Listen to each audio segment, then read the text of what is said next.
All right, so today we're going to deep dive into the New York City real estate market. Sounds good. We're going to be looking at some fascinating stuff with Alejandro Santos. Yeah. And he's a realtor down there. Yep.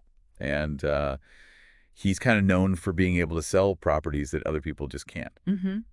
So that's what we're going to be looking into today. And yeah. It's interesting. yeah. So what's the deal with this guy? Well, he really specializes in those kind of tough properties that a lot of realtors just don't want to touch. You know, you've got your brownstones with the weird layouts, apartments, right over a noisy street, or, Yeah. maybe the place has a little bit of a spooky history to it. Right. That's the kind of stuff that most people shy away from. But Alejandro, he seems to see the potential in these places. Right. And those are everywhere in New York. I mean, how does anybody sell anything in New York? It just seems like it'd be so competitive. Oh, it is incredibly competitive. Mm-hmm. Low interest rates are really driving up demand. So you've got tons of buyers and there's just not a lot of inventory. So it's a seller's market for sure, but that's kind of where Alejandro's expertise comes into play. Okay, so how does he do it? Does he just have some crazy marketing strategy that nobody's ever thought of before? Or it's a little bit of that, okay, but it's really more about his understanding of the market, especially these little niche areas. Mm-hmm. He looks at hyperlocal trends, zoning laws. He'll even dive into future development plans for a neighborhood. Wow. So he can really see the potential in a property that other people might miss. So he's kind of like a real estate detective or something. Yeah, exactly. He's uncovering that hidden value. So if he knows that a neighborhood is about to get rezoned, he can use that to sell a property that might otherwise seem kind of undesirable. That's exactly right.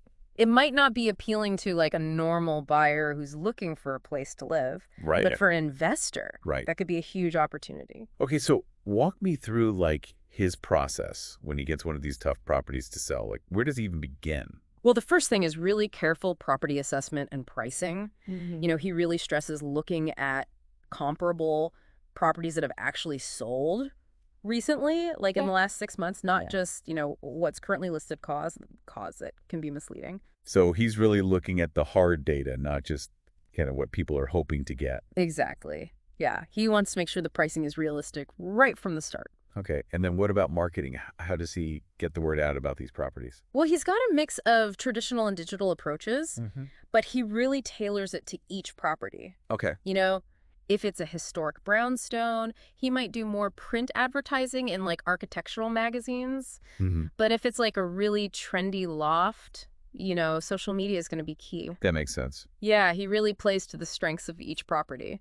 And what about those places that you mentioned earlier that have a kind of colorful history or something? Yeah. Does he try to hide that, or does he just address it head on? He's all about transparency. He addresses any issues directly. Wow. But he also tries to reframe them into opportunities. Okay. So instead of shying away from the history, he might use it to create a narrative, maybe highlight recent renovations, talk about, how the building has stood the test of time. Right. Or even play into that kind of mystique that comes with the property. Oh, that's interesting. Yeah. Okay, so let's talk negotiation. I imagine that's where things can get really tricky, especially with these kind of difficult to sell properties. Negotiation is key. Absolutely. And that's really where his experience comes in. Mm-hmm. He's really good at anticipating, what the buyer might be concerned about. Right. And then having a good counter argument ready. Okay. So, if a buyer's worried about the property being on a busy street, he might point out,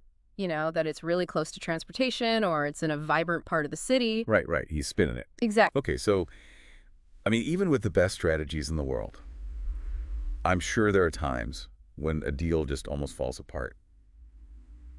How does he handle those situations? Well, he seems to thrive under pressure. He stays calm. Right. And he can think outside the box. I was reading about this one deal that was about to collapse because the buyer and seller couldn't agree on the closing costs. Oh, wow. And Alejandro, somehow he found this local lender who had a special program that could cover the costs that were in dispute. Wow. So he managed to save the deal. That's amazing. And everybody was happy in the end. So it sounds like he's got a really deep knowledge of the market. Yeah. He's a strategic thinker. Definitely. He's a master negotiator. Yeah. But there was one more thing that he talked about a lot that I wanted to ask you about. Okay. Personalized service. Oh, yeah. Transparent communication. What's that all about? Well, he gets that, buying or selling a property, it's not just a business transaction, Right. it's a big life event for people. So he focuses on building these strong relationships with his clients Hmm. based on trust communication. Right. He explains everything really clearly, keeps his clients in the loop the whole time. It sounds like that would be super important, especially when you're dealing with some of these more complicated properties. Yeah, Yeah. absolutely. I mean, Yeah. it can get really confusing. Yeah. So I'm starting to see why this guy is so successful. It's more than just knowing like the ins and outs of the real estate market. It's about understanding people and their needs. Exactly. Yeah, Yeah. he's not just selling a property, he's helping people. Right. Well, that's a great point. And I think it's something for our listeners to think about. How can understanding these kind of market dynamics and the strategies that people like Alejandro are using, how can that help you, even if you're not, buying or selling real estate right now? Yeah, I mean, even if you're just kind of watching what's happening in the city, Right. it can give you some good insights into how things are changing. For sure.